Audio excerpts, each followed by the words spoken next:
ابشر يا ابو ضاي وقول لابو صياح انه جماعه ابو حسن كلياتهم جاهزين باللي بيقدروا عليه، والليله بنكون هنيك ولا يهمك. وصل عمي ابو حسن، يلا السلام عليكم. استنى ابو عبدو، بعد اذنك عمي ابو حسن بدي اروح معه. لك شو نسيان انك قاتل عسكري وهربان من الحبس وملاحق؟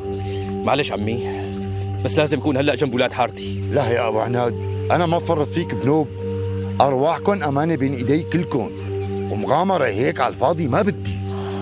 امرك عمي.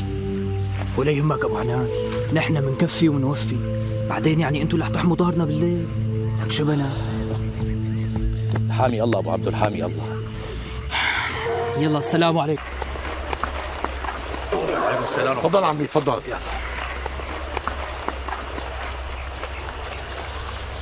أبو حسن معه حق يا صبحي، كل ما نقرب خطوة على الحارة فيها خطر علينا. هو خايف علينا، ما بدنا نروح هيك برخيص.